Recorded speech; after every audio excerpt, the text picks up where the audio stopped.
Welcome to Build That Rental, a series of informational events designed to support and educate small developers, builders, and property owners on creating rental properties in our community.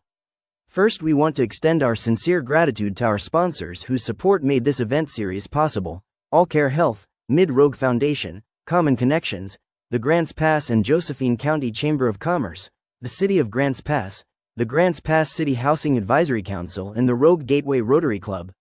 This initiative comes in response to the housing shortage and rising rental costs in Grants Pass by bringing together industry professionals to share their expertise.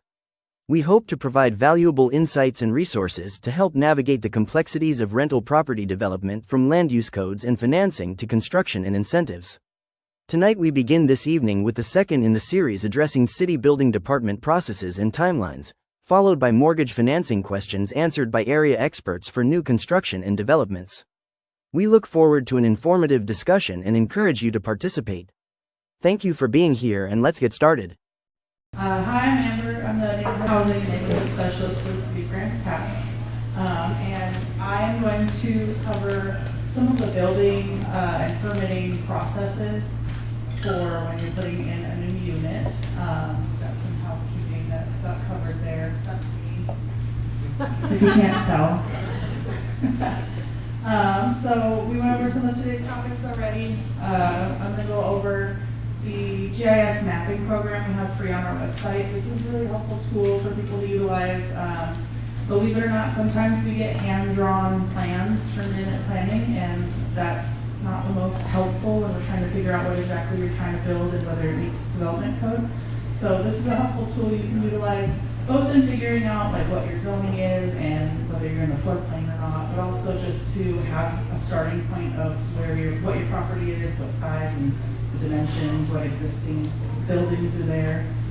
We'll go over permitting, a little bit of timeline for what permitting looks like, talk a little bit about what unique situations might pop up, and all throughout that I'll be going over some of the things you should know before you start any of those permitting processes.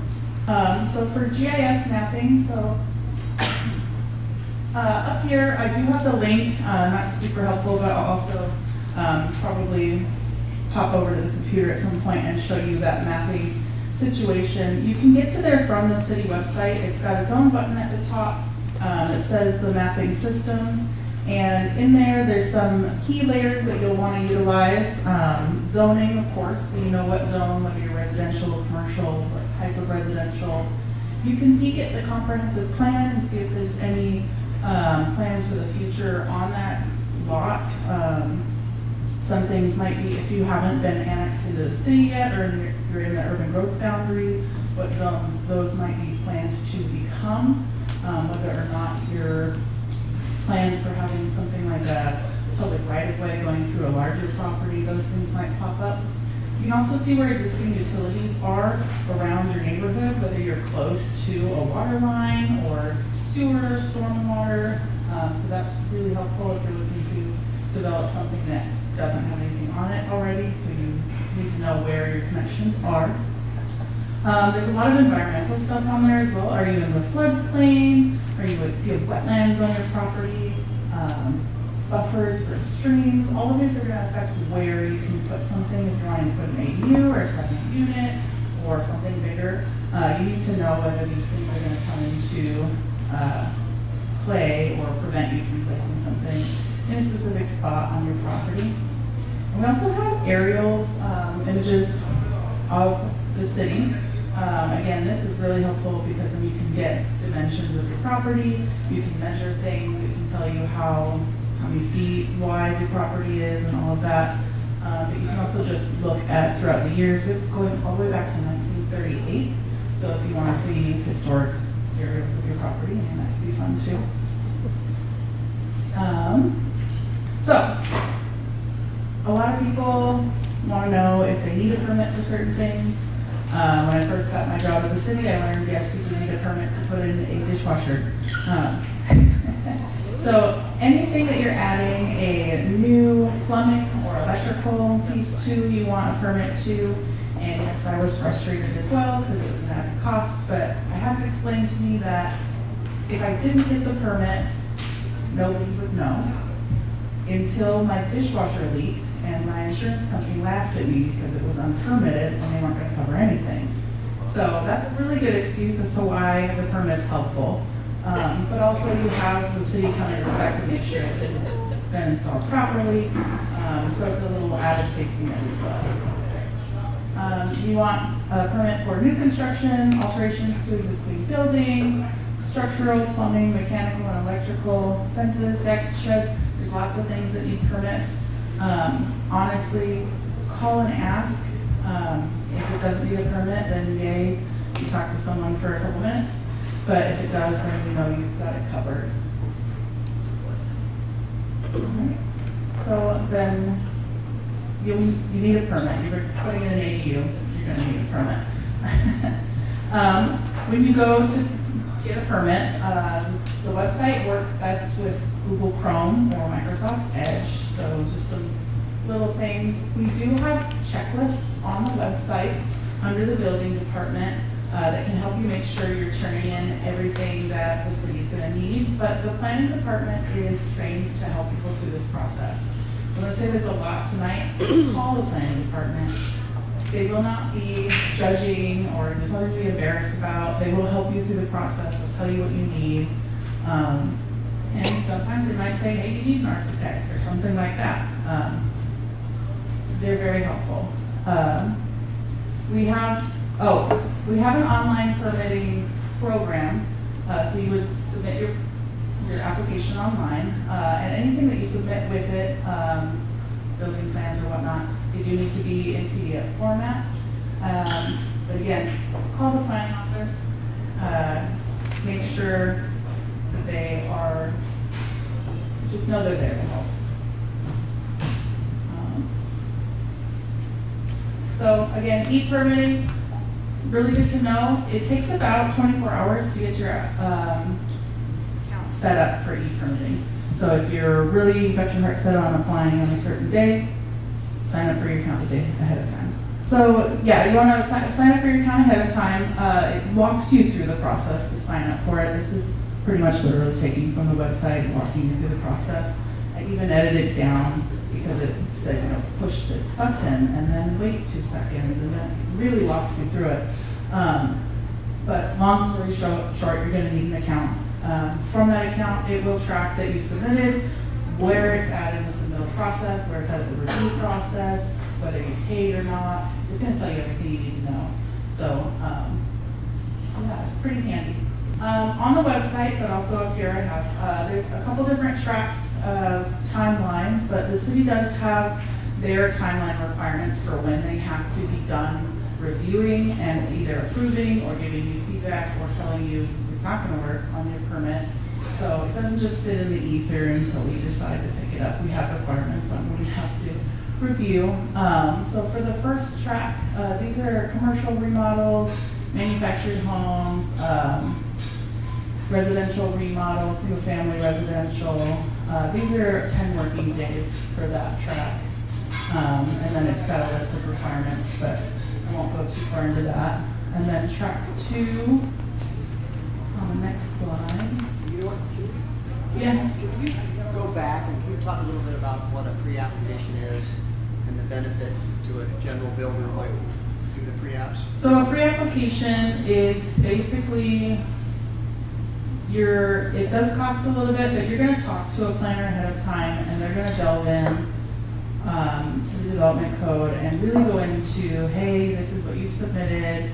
It looks like you're not going to meet setbacks, so let's address that before you turn it in. Maybe your road needs a larger turnaround if you're doing a road through your property. They're going to go into all the things that are going to be a problem once your permit gets submitted so that you don't get a denial on your permit or get hit with, hey, here's another 30 days of work that you didn't know you needed to do and you thought you were going to be ready to go in 10. So it's never required to do a pre-application, but it's always helpful, and the bigger the project, even more so that I recommend you do a pre-application. Yeah, nearly all large projects, let's say a duplex or bigger, is it mandatory? It's not mandatory to pre but it's highly recommended. So pre-application is you're going to make a set of drawings of whatever you think you want to do on that piece of property, your duplex, where you think you're going to put it. You don't have to draw the insides of the duplex, the floor plan. But draw the duplex on the property, you turn it in, and then that pre-application goes to all the city departments that have any kind of influence on that, and they comment on what's going to be needed to build that duplex. And so it's inexpensive and it's quick and it's a fast way to understand, oh, am I going to have to upgrade the sewer down the street? Or am I going to do this or do that? And it's a real fast way of getting to those points of significant value or cost before you go and have a bunch of drawings made, you spend a bunch of money with an architect. So it's a really worthwhile process to go through, and it's called a pre-application. So essentially, there's 3 different tracks, and you can check online which one will line up with your project. So track 2, these are getting a little bit more complicated. You're in the floodplain, you've got steep slopes, riparian areas, wetland areas, commercial remodel, infill development where the infrastructure needs to be brought to the property instead of it's already there. Development on a lot in a proposed subdivision that has not been final platted.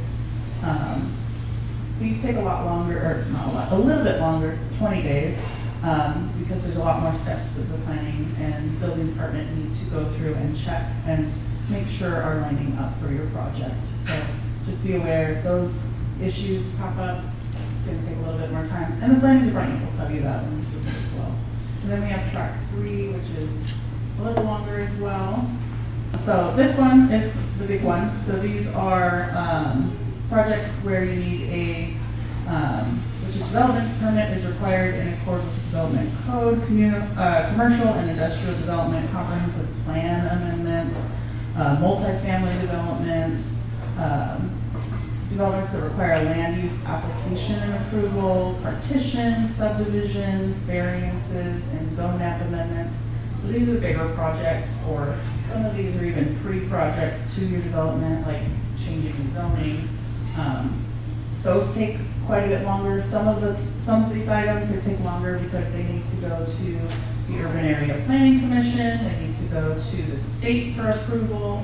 So there's a lot of steps that go in there, and then council sometimes. So those take quite a bit longer. So you want to get ahead of those things if you know that they're going to be an issue or something that you need to do on your project.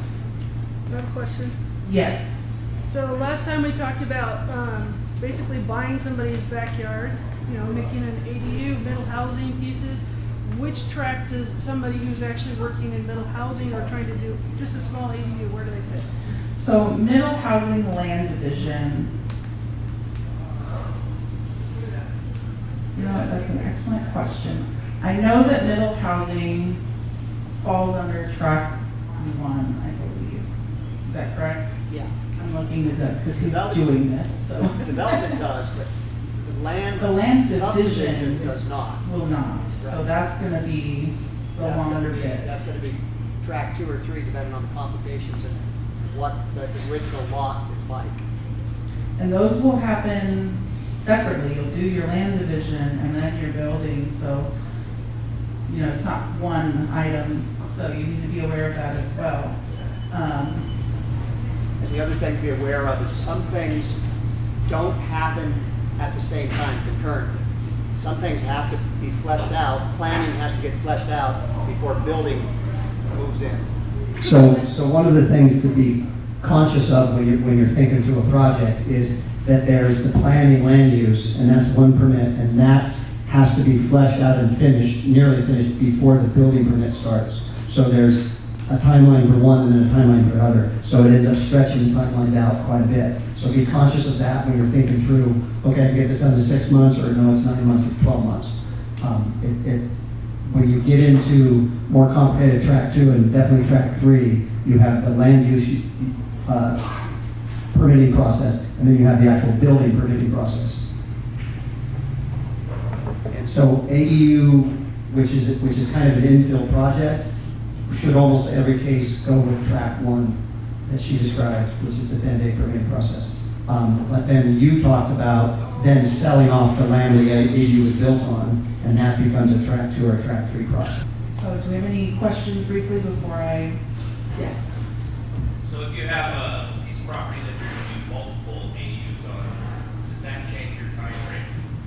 When you say multiple, do you mean the 2 on one house? Is that what you mean by that? No, I'm saying like, I already talked to the city and they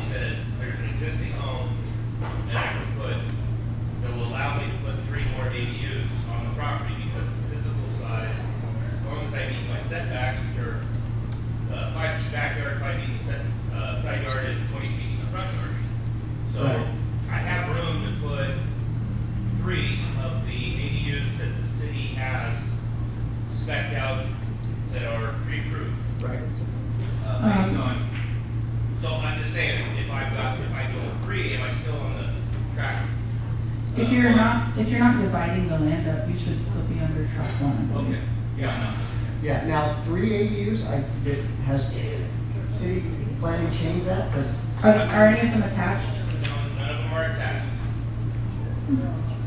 doesn't qualify as. I went to talk to a planner, and she said, I was talking about if I divide this, how do I do this? And I'm gonna be responsible for the sidewalks and all that stuff. And she said, well, Okay. it's just still If the three. planner said you're good, then I would trust the planner. Okay. Yeah, although I would caution, make sure somebody didn't miscommunicate, because I believe city standards are 2 ADUs on an existing lot with an existing house, not 3. Okay. So be careful, there may be some miscommunication that happened there. Double check, Well, because she even said, if I knock down the existing building, I can build a quadplex. So I'm only allowed to build a triplex if I keep the existing home. see, I think with middle housing, he's right, you can't do that. But are they considered ADUs though, which is one? Now with middle housing, it doesn't really matter. Okay. You can call it an ADU, but buildings still can call I'm it a just using that complex. term, I don't know if that's. Okay, that's where I'm getting stuck at the term ADU. Okay. Yeah, but, yeah, She I, told me, I was trying to split it up, she's like, well, what's your goal? And I said, this, and she goes, don't do that. Just do it this way, and then you don't have to put all the city sidewalks in and. And that's why you call the planners. yeah. They're here to help, they are. Yeah, so I would think that would be track 1. Yeah, so definitely do that, go there. There's a number of different entities that define what multifamily is. So banks define it one way, or lenders define it one way. Building planning defines it another way, so be careful who you're asking, because they're not always the same. All right, I'm going to hop on and just do a brief walkthrough. We've got our city website. This is what you see when you first pull it up. And down here, so when you look for that map, it's this button right here when you go and do that. But what you can do when you're looking for information on getting your permit is you're going to go to the departments drop down, and you just hover, and building division is under community development. So you can click into that. And there's a lot of good stuff in here. I mean, right off the bat, we have those free accessory dwelling unit building plans that are pre-approved. But we have a lot of other good stuff. Your online permit application is right on that home page. That'll take you to making your account as well. And then we have documents, forms, and fee schedules. This has a lot of good information, but I'm just going to scroll straight down to residential because that's mostly what we're talking about right now. I have this top one, the accessory dwelling unit example of permits, fees, and charges. That is a handout on the back table if you want it. But there's a couple others. You know, we have examples of single family home permit fees and charges. Your checklists for different applications. Your residential application checklist to tell you all the things you're going to need to submit. When you go to submit your application, do you need a landscape plan? Do you need utility plans? Your actual system development charges brochures, so you can kind of know what to expect for those. Those are the charges for utility attachments, for transportation, all of those. So there's some good information in here, and it's a lot, but you know, if you're not a huge fan of asking questions over the phone, this can get you I will say it one more time, call the planning office with your questions. We have resources on the website, but it's a lot, and if you've never gone through this process before, it's really a lot. Don't be afraid to call and call again and call again. They're used to it and they know and yes, you have a question. Actually, I just have it's not really a question, it's more of a thank you, because that particular website is so helpful if you go in and talk to a planner that they can start taking if you tell them what property you're working on, they'll bring it up.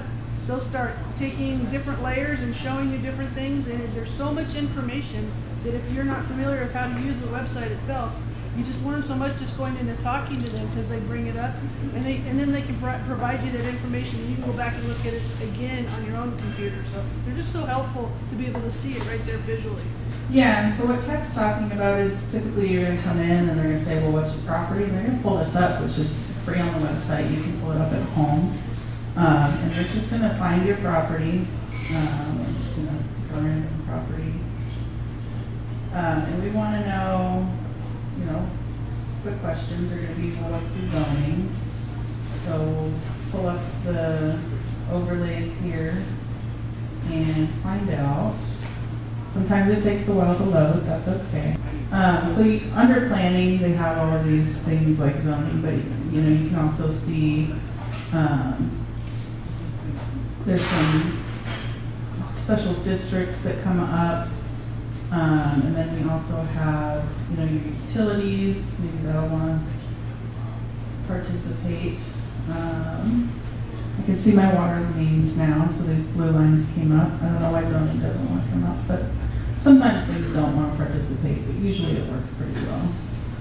But see, now I can see where the water mains are here. I can check for stormwater. See if we've got some manholes there. So then you can see, does my property have these utilities? How close are they to the property line? What do I have to do to connect in? You've got environmental, so am I going to have slope issues on this property? And we'll zoom out because these are pretty flat out here. So we got, Grants Pass, a lot of properties have some slope. Different percentages of slope are going to cause different issues. And some might not cause any. And then, wetlands can be problematic as well, stream buffers, flood zone. You can also utilize this to search for properties if you don't have one, but you want one that's an acre. It has a filter on it that you can kind of filter out for. You can even put in here the assessed value. If you're looking for vacant land, you can put the assessed value under 100,000 or under 50,000.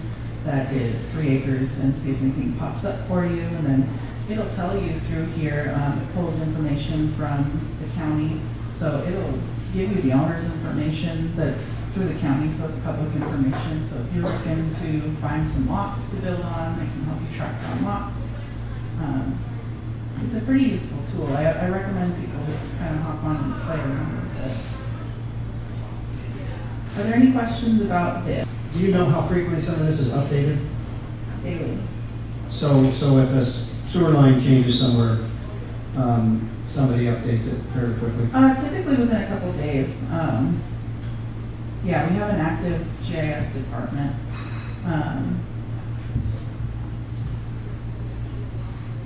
Yes, we've got a question over there.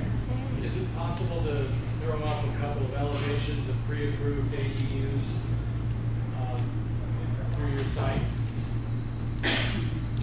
Oh, just pull them up? Just one or two, just Yeah. to see what they look like. Absolutely. Let's see.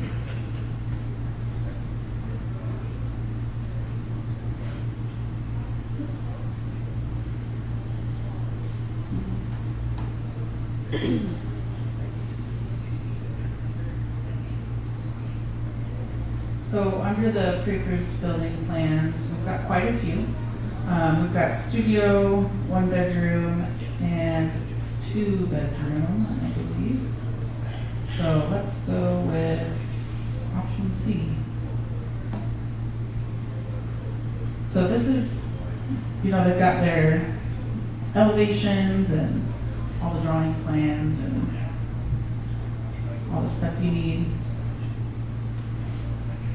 So that would be basically, ready to go, just do a pre-approval, submit it, pay your fees, away you go.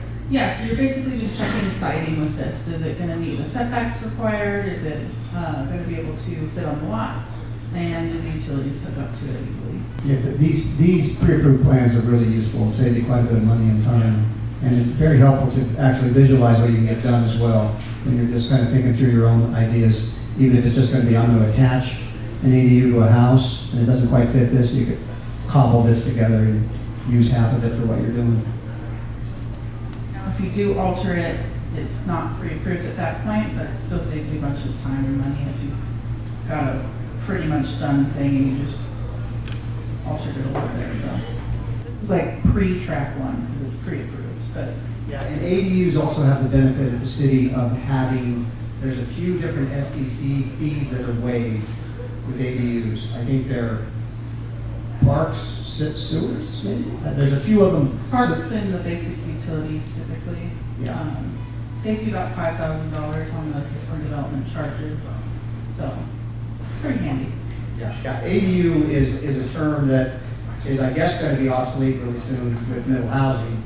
But previously, it was what it would be a granny unit or a mother-in-law apartment or whatever the little terms were on an existing house, and then it was allowed if it was under 1,000 feet. And then the house, I think there were some squabbles about the size of the original house, because some original houses could be under 1,000 feet, and then the ADU could be theoretically larger, and I'm not sure how the city dealt with that. But with middle housing, I think the term ADU is going to be obsolete real soon, because you do all of it anyway. There's a few things like that SDC waiver applies to ADUs, but not to duplexes. If you want your unit to be 1,001 square feet, then it's a duplex, whether it's attached or not, falls under middle housing. It's no big deal. It used to be, but we've updated everything, so you can go up to a quadplex, which again does not need to be connected. It just means there's 4 units on the lot.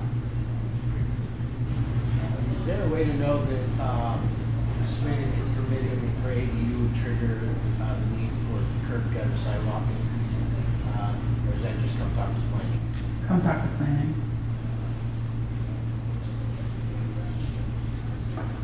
I would, on some of those things, when you're sort of doing the napkin math to see if you can do it, I would say assume the worst on those kind of things and be ready for that.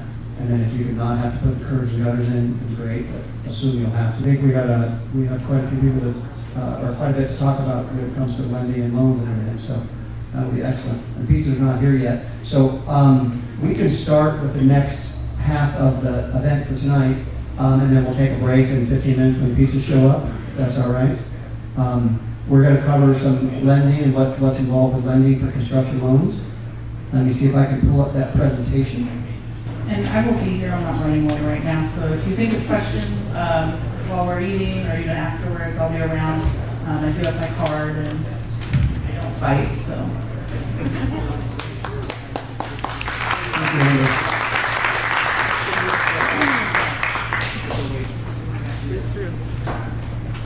Okay, so this other second half is going to be construction loans, bank processes, what to look for when you're going through that, getting a loan, or you're looking at that, what different parts of construction and how they're looked at.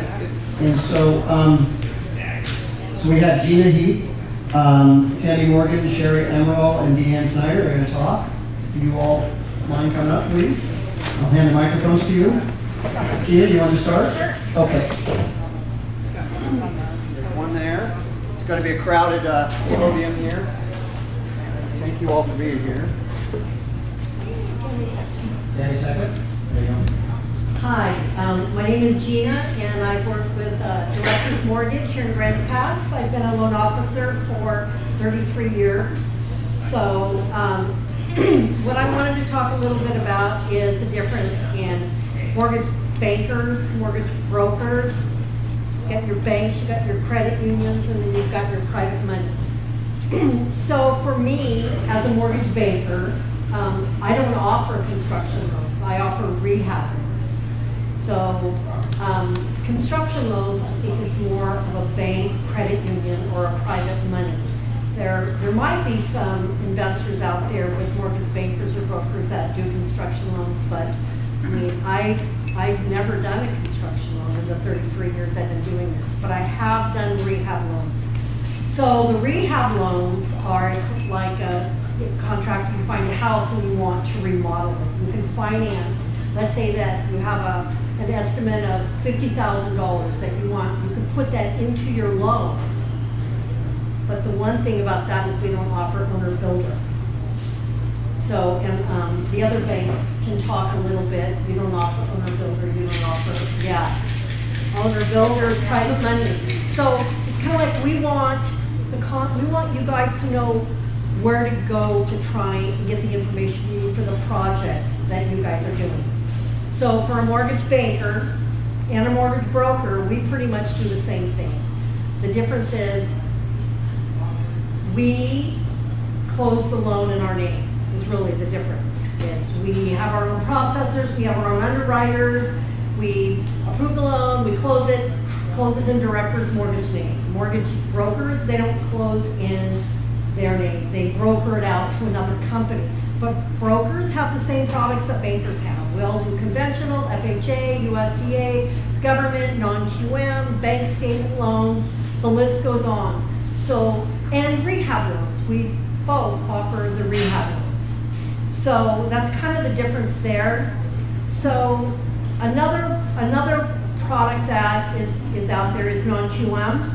You guys might have remember subprime loans back in 2007, the old sub. Well, they're still here. They never left. They just changed the name. So they're called non-QM, and they're bank statement loans. So if you're a contractor and your tax returns don't look right for a loan, we can go non-QM. We can do bank statements. So we take your business or your personal bank statements. We use the deposits. We can do rehab loans with non-QM products. So, but we can't do construction loans with them. So I wanted to cover that. Also, a lot of our loans are owner occupied. So, I mean, you guys gotta find investment loans. That's a larger down payment. Like we do have some rehab investors, 25% down. No owner builder.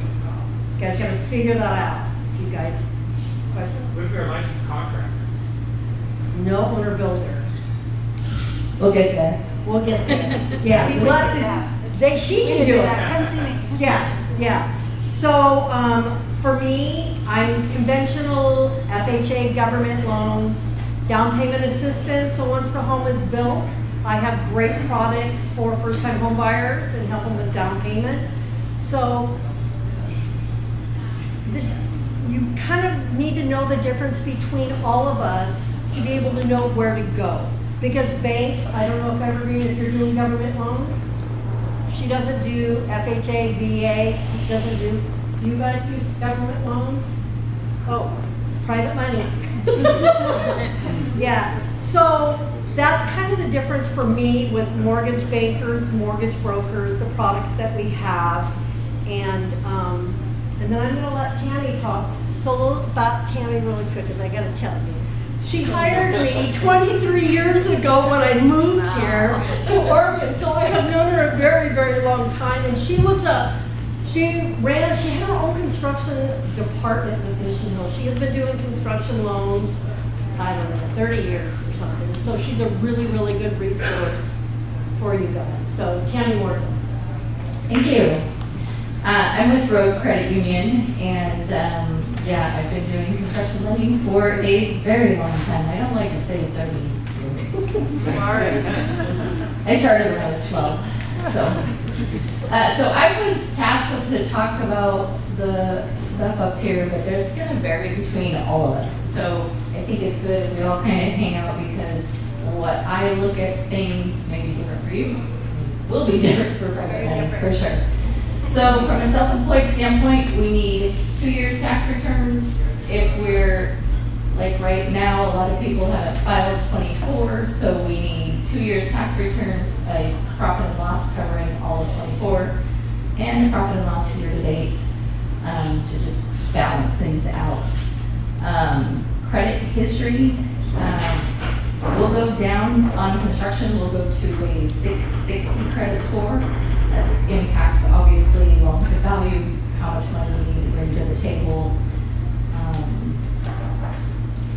FHA and different programs go lower. Normally it's 580 for a credit score, but we have some investors that are going down to 520 on FHA. But again, FHA is owner occupied, but they do rehab loans.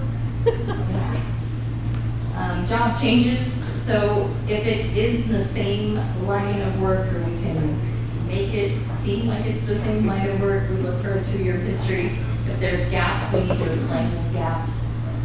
Depending on the reason, sometimes we can get by if there's a year and a half. If there's a salary position, we definitely can use a year.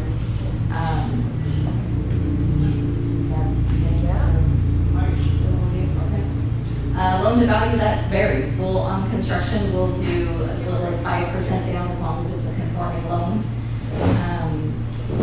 Can you explain what that conforming loan means? Yeah, the conforming loan limit has gone up every year, and it's 86,500. So it's pretty significant. If we're looking at a construction loan and there's an existing home and you want to finance an ADU, you're not going to have 5% down as an option. We're going to want you to at least have 20% or use 20% down for that scenario. Same. Okay. Do you want to talk about it? Do you want to chime in?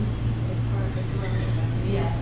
So on private money, we don't offer a product like VA or any of that. So our loan to value is higher. We're looking for 40% equity position. And there's different ways to get that. So we can cross collateralize, which I don't know if any of you guys cross collateralize. Yeah, we have original. You do, okay. Yeah, so ours is higher, but we can use other properties. Sometimes the sellers are willing to carry for a short period of time until we can wrap that all together, and then I can refer out to these guys. So we never want to be private money for the long term. We want to get the project done and then get you referred out to some of these other lenders that can maybe get a little bit better on the interest rate and longer term. Proof of income, W-2s if you're wage earner, pay stubs, if you're self-employed, tax returns. A lot of folks say, oh, I have a corporation, so I pay myself a W-2, and yeah, I need your business returns also. So full doc days, we at the credit union, we don't do bank statement loans at all. So you do have to have all your proof of income to qualify. Yeah, well, one thing for self-employed, that if they own the business for 5 years or more, we only need 1 year tax returns. If your automated says that, correct? Correct. If your income is declining, not correct. So it truly depends. Can you restate it, Tammy? It wasn't in the microphone. Oh, so all of us use, well, private money probably doesn't, but an automated underwriting system. So it's either Fannie Mae or Freddie Mac. Those are the conventional avenues. So when we run it through the automated system and it fires back, if they've been in business for 5 years, it often will tell us you need 1 year of tax returns. I always get 2 because there's sometimes stories, especially with contractors. You may have a job that you did in 2023, so you have the expense. So in 23, you don't look as good as you did in 24, but then your year to date maybe is down, and maybe it's because you have just started a job that you're going to get paid for. So it's not the same for every scenario. Definitely looking at the whole picture. I'm not the underwriter, I'm the loan officer, so I look at it before I submit it to the underwriter. Been doing it long enough, just like I'm sure all of these, that it's not just a guideline. It's not just, this is what we need. It's, okay, let's talk about this, what got you here, so we can try and figure out how to get the income we need to qualify. Yeah. Hi, my name is Sheri, and I'm a loan officer with Evergreen Federal. Evergreen's a bit of a unicorn. We keep everything in-house. So with construction, we're not only the loan officers, I am the underwriter, and we service everything in-house. So nothing is submitted to an underwriting system. I mean, if it was a conventional owner-occupied, yes, sometimes. But all of our construction loans are kept in-house, so we don't submit anything to underwriting regarding underwriters. And what does that mean in practical purposes to all of us? Does that mean it's easier, faster, not easier? That's a good question. And typically it can be quicker.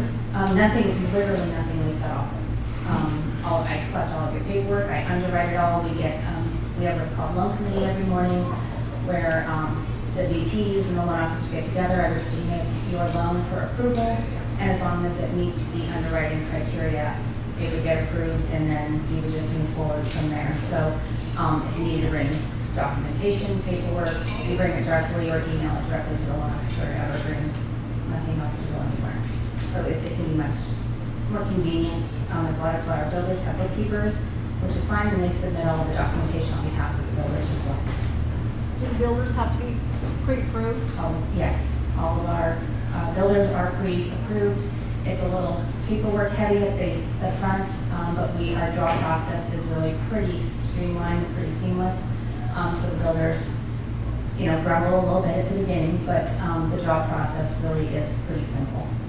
And we can go more into that when I get to my part of Tammy's done. What about land? Yeah, so we also do, at Rogue, we do land financing, unimproved or improved. It is not a long-term land loan. It is a loan for you to purchase property that you're going to build on within a 5-year period. So it's 15% down. It is a 20-year amortized payment, which balloons in 5 years. We have a 1% fee. You get your construction financing with us. We credit that back to you. So it's pretty aggressive out there, I think. If it's unimproved and it's acreage, of course, we want to be sure by looking at well logs that we can, never can guarantee when you're drilling a well you're going to find water, but we can look at the surrounding properties to see if there's good water in the area. We want to be sure we can get a septic approval, so it's got a home site approval on it. It doesn't have to have those things, but we do want to make sure that we can get those things. So I'm the private bank person. My name is Deanne Snyder, and I'm here with Lane. We work together at Road Valley Mortgage. And what we do is we match people in the community that have money with some of your projects. So we like to sit down with our borrowers and get an idea of what their vision is, and then we bring people in that have money locally, and that's what they do. Instead of playing stock market, they want nuts and trustees. So as long as they can get your vision, that's the direction that we go.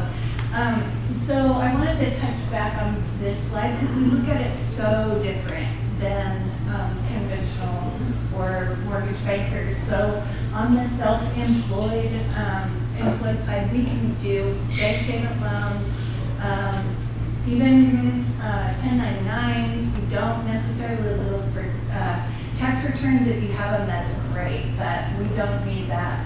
Credit history, we have to have a credit check as part of our file, but we will help you clean up your credit. We don't look at that. We do look at it, but we would loan to you with no credit because we're looking for that equity position. Wouldn't hurt your rate. Right, it won't hurt your rate. So we're looking for 40% equity position, and our loan amount is 60%. And there's all kinds of different ways to get that. So we sit down, we listen to your story, and figure out how to make that happen when it doesn't fit in the traditional box for mortgage bankers or mortgage brokers. And then we try to get you off to a mortgage banker or broker where they can do financing maybe in 5 years when we get the house done, the project done, or your credit cleaned up, or whatever that might look like. Job changes, that doesn't really value, there's no lot there for us either because we're looking at that equity position. Loan to value on bare land, we're looking at 50% or older than 77 manufactured home. We probably wouldn't give much value to that either. So we'd be about a 50% proof of income, like I said, bank statement, maybe in those things. So just to reiterate, it's a short-term solution to finding a regular lender. Yes. Is that what? Okay. Yes, so we'll go 5 years, bridge loans we'll do 3 years. Some of our lenders will do fully amortized 20-year at a lower rate just because they want to keep their money working. Right. But typically, that's not ever going to be at the rates that these guys could give you. Right. We're a little bit higher, not a lot, we're pretty conservative. So I like to say that we're private money and not hard money, right? So Can you tell us what percentage that is at right now about? I don't have an APR, but we have some people that will do 8%. Our construction loans are about 10%.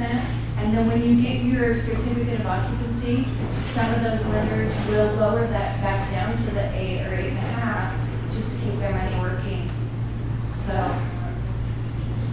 we are a one-stop shop. We do our own appraisals, underwriting. So an appraisal, that's not formal. I'm not licensed in that. Blaine and I go out and we determine what the value of that property is. So if we need a current market analysis from a realtor, or we look at the real market value from your property tax statement. Or BPO. Yes, BPO, we call that a CMA, like current market analysis from a realtor, or BPO. Well, there's a BPO, which is the broker's price analysis. Right. And then a CMA would be. Yeah, so whatever we could get to help establish value. Perfect. So. I moved to the next slide already. Thank you. Okay, so I'm gonna cover the loans, really everyone has it, please feel free to jump in with your differences. We do not offer temporary financing. For our builders, we have two different kinds of spec loans. We have a 1-1, which is interest only for the first year. And after that, the second year, the rate will change. It's fully amortized, it's principal and interest, and each year after that, the rate can change. That's the better option to go. It's a little bit of a lower interest rate than the next one I'm going to talk about, but if you already have people in mind to buy the spec home you've built, it's a quick way to turn it in. We also offer a spec loan, which is a 10-1. So it is a little bit of about a 0.25% higher interest rate. You have that rate locked in, so the first year of construction, it's interest only, and after that, it goes to principal and interest, but your rate is locked in for 10 years as opposed to that first year. And after that 10 years, which I'm sure you haven't sold by then, but it gives you more time to find a buyer for that program. We will go 75% loan to value. And anything that is a 2 to 4 unit, there's going to be an increase of 0.25% on that interest rate that we already have posted. So we don't offer bridge loans. We don't do takeout. We're an all-in-one. What we do for ours is we actually have a bid, so our builders need to submit a full cost sheet, and that is how we do our determining of the cost to construct. Draws are done. I kind of touched on this a little bit on how we do our draws. We allow once a month for our builders to call for a draw request. We will physically, someone from our office will go out, do a full inspection, and we will release a percentage of what's been completed since the last time we were out there. And generally, worst case scenario, if you called, you would have your money the next day. We don't require invoices. There's no 3 to 5 business day wait. We release the money right away. And timeline, we allow 12 months to construct the loan. I know that a lot of times if it's a larger project, that can be extended a little bit, but for the most part, it's a 12-month build. Interest only for the first 12 months, and it's interest only on what's drawn. So it's accumulative. Every month it's obviously going to go up a little bit. It's not obligated on the full amount borrowed. And then after that, hopefully you've got it sold and we've got enough on it.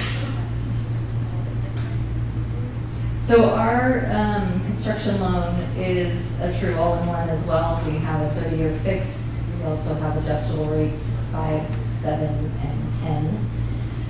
It is a 12-month term also. Ours is a little unique. I was at Umpqua for 12 years, and so it is unique because I never really have had this option. As long as we're done within 12 months, if rates are better, we're going to float you down. If rates got worse, you're locked. The rate you lock in at is the rate you pay during construction. Interest-only payments, obviously. It is a slightly different program. If it's an investment property, it's still a one-time close, but it's a 30 due in 15. So it's slightly different. Draws are done locally. Everything at Rogue is done locally. We have in-house underwriting. in-house draws. We are going to an online platform called Built, which will make it super simple for builders to request draws to speed the process up a little bit. We don't do temporary financing at all. As far as budget, so we go over your line item budget. If you come to me with a budget, I'm going to put it into my format just because I have to. We submit your budget in for the draw process. As a builder, it's sometimes important to use their budget versus ours because their system is different than ours. We will look at yours to see if we can fit it into our system. As far as timeline of closing a loan, so the credit process is the same. If you went to Jena, it's going to be the same. She's going to look at your application, look at your credit, look at your income, and get you credit approved for the loan. Then for me, I'm on hold until I have a project. I can't do anything until I have a project. A lot of times, and I say to pretty much all of my customers, you're going to tell me this is the longest process I've been through, and I'm going to say, yep, it is. Remember, I told you that 4 months ago. Because if you're not ready with your builder, I'm on hold. You think you started with me 4 months ago, and now you're bringing me a project. So, timelines get determined a lot of times by the project. Anything else? So on that then, so how I put that is then, when you're ready for the construction loan to actually have the project worked out, have the drawings done and all of that, that's kind of what you're saying? Well, I like people to get pre-approved first because oftentimes what they want, maybe they can't afford. So going through the numbers first, knowing how much they have down, do they have money down, do they have equity in their property, there's a lot of variables that come into play. Okay, so the pre-approval is probably similar to the city's pre-application process. Kind of a high-level overview of everything. Yes, everything looks like a pencils. This is what you're planning on building. You think it'll all work. Now go get your permits. Correct. Come on.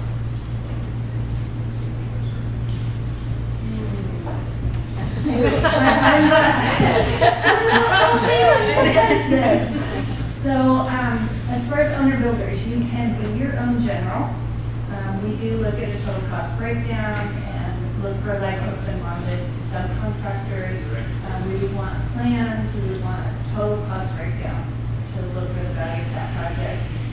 We would look at projected rent amounts or existing, if you're a landlord already, that would be considered part of your income.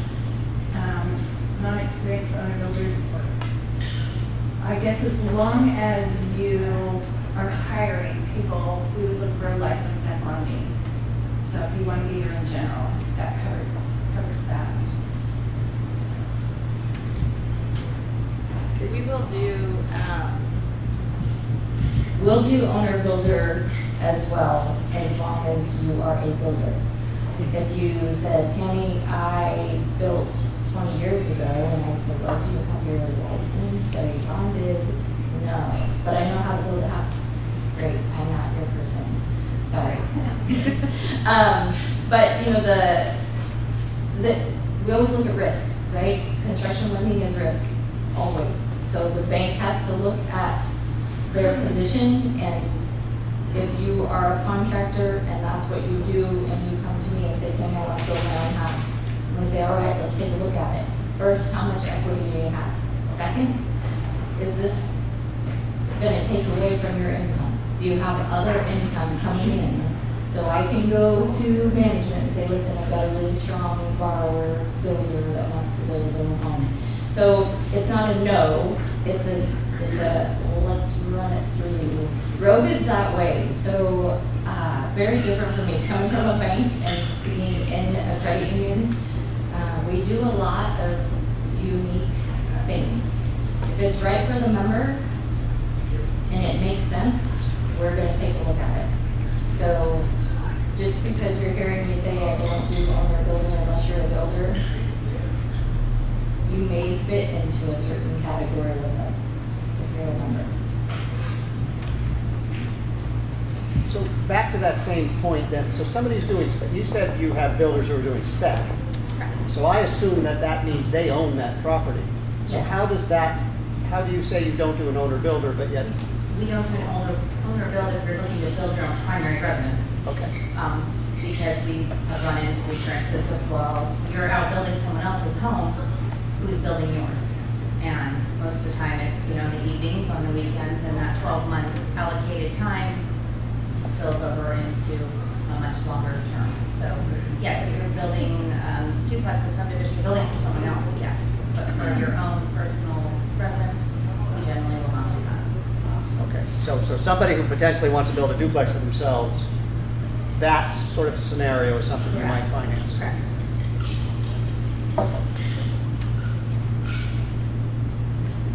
Okay, next one. So can you talk to manufactured homes and how you all treat them if somebody were doing a new project? New units? So our construction loan will do a manufactured home and land, obviously. We will do as little as 5% down. Credit score is key with manufactured home because of mortgage insurance and the rate. So generally I tell folks 20% just because it's the safe side. And that can be in the form of equity, can be obviously cash if they're purchasing. We will do a land purchase and manufactured home together. What can I say about it? No. Construction, FHA? Oh, yeah, FHA will do those with 3.5% down. Yeah, we don't do FHA construction.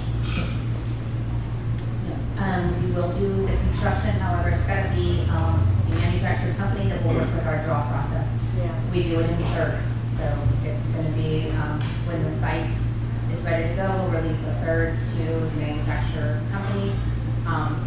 Once everything, the home has been delivered, it's being set up, we'll do the second, and then when it's turnkey ready, we'll release the rest of the funds to the company. There's only a couple that I know of that are willing to work with our process because understandably, they want their funds up front. So yes, we will, as long as the company will work with our, the way we do our.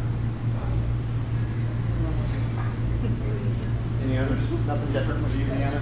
No, I had a question. we will do them. Sorry, Dave, I don't. Go ahead. Is that where you work for Evergreen? I do.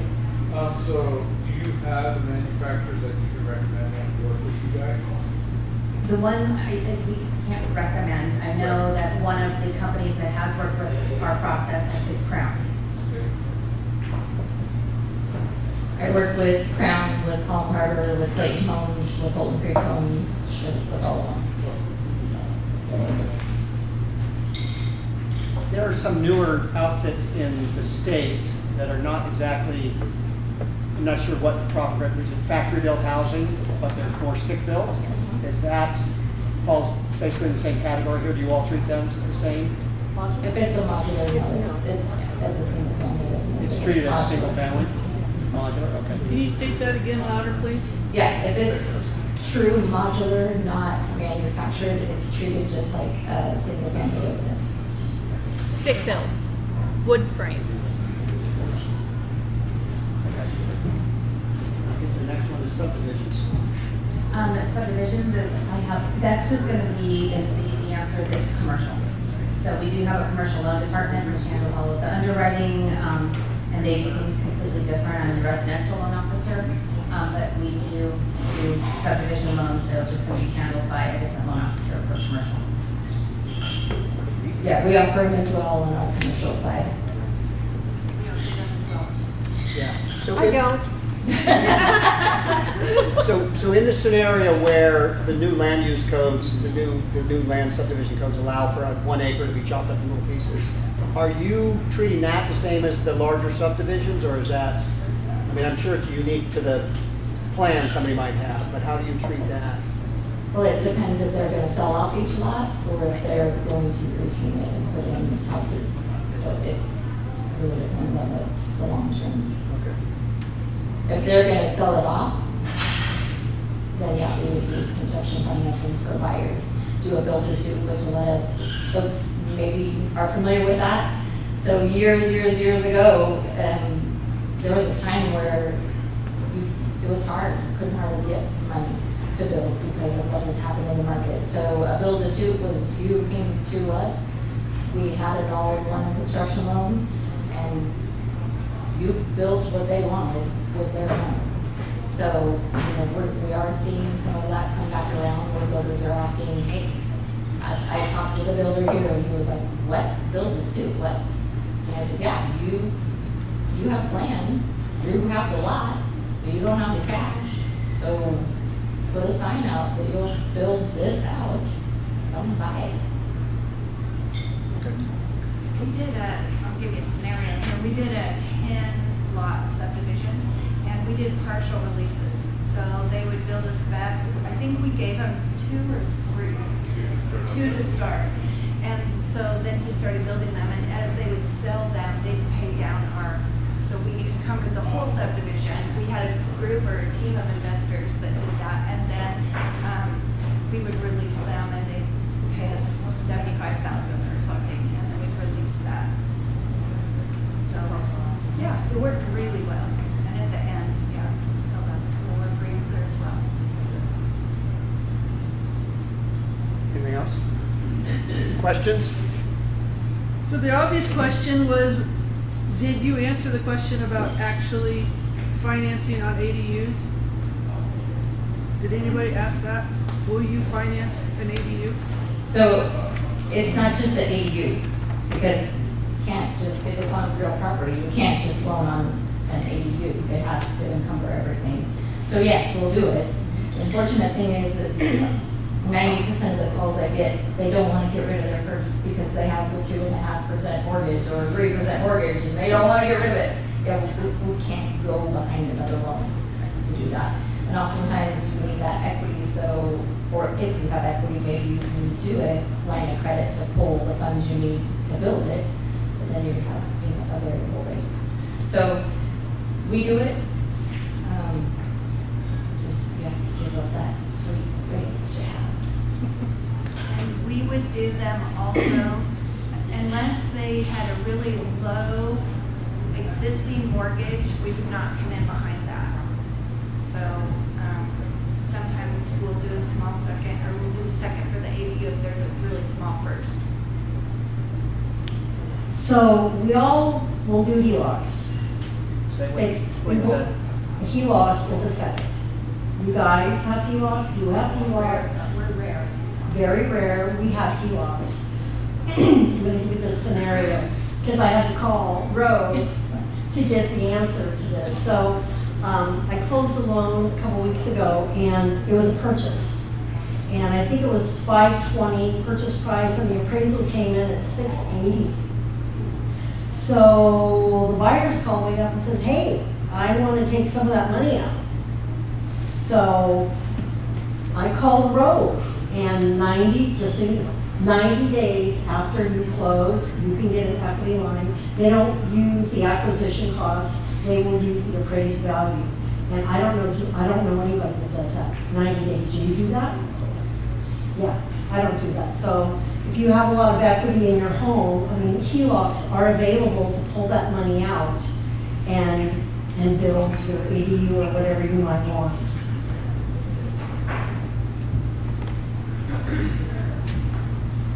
So ADUs are now, I think a few years back, they weren't really recognized by some of the lenders in town as lendable, I guess, or as increasing value, but they are now.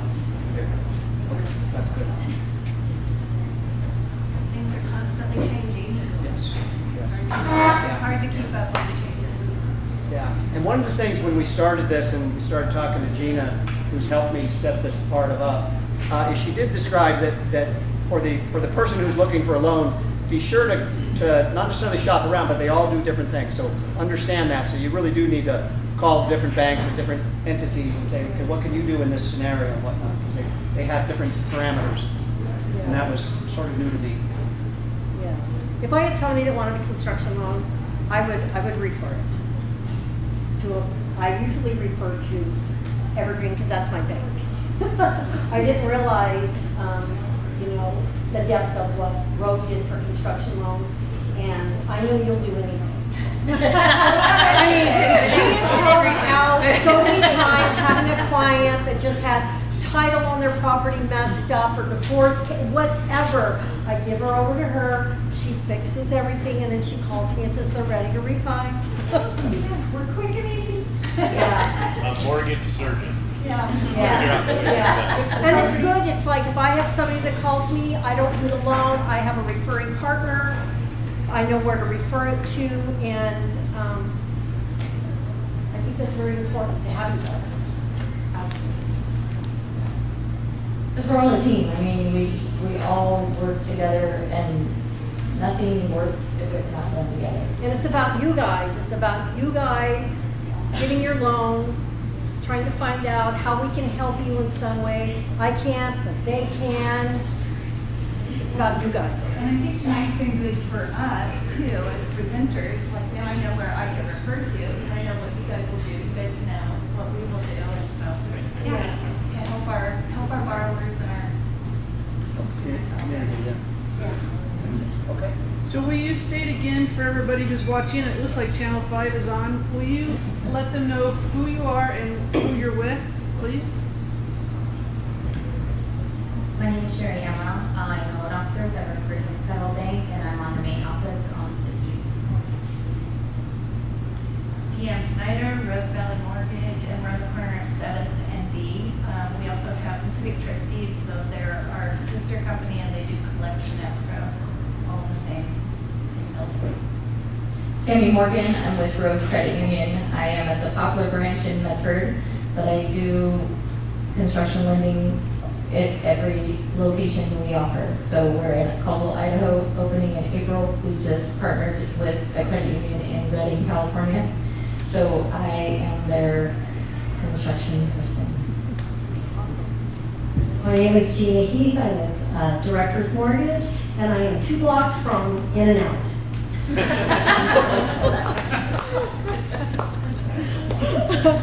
Any further questions? Yes.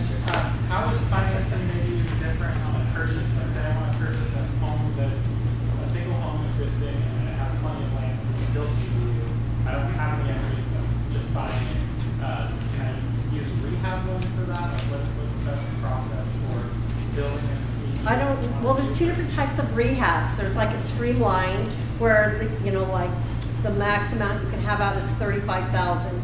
And that's for like flooring and windows and carpet, stuff like that. Then they have like full where you could go over that loan amount. So I would have to check and see if an ADU would be allowed in that. I know you can do roofs, you can do swimming pools. Yeah, will Homestyle do that? Yeah, homestyle. Oh, there you go, Homestyle. So we would do it as a construction loan in connection with the purchase. So we have the purchase price as long as you have your plans and specs for your ADU. We'd marry the 2 together, and then your down payment would be based on the total That's acquisition. 25% down?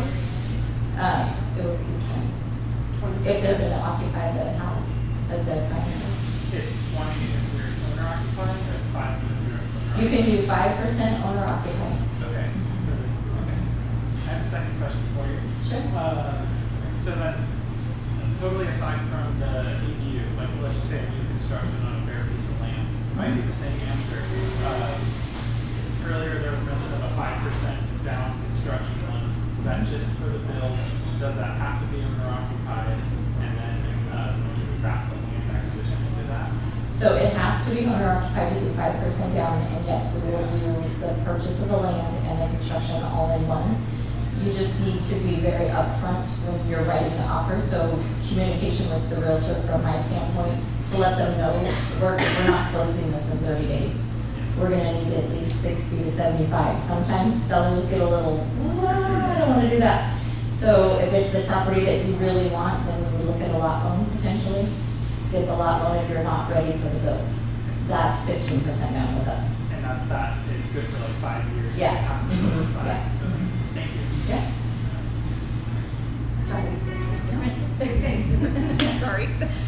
If it's a primary residence, because again, our in-house portfolio, we don't use a secondary market for our construction, it would be 20% down. And we do offer land loans. They do need to have a permanent water source prior to funding of the loan. If it's city, that's fantastic. If it's a well, then we do require a well flow purity test for our well flow, and it needs to average 5 gallons a minute. And we have no requirements on when or if you even have to build on your land. You could just hold the land indefinitely, and we don't have a requirement on building on it. Well, thank you all very much. And thank you, ladies.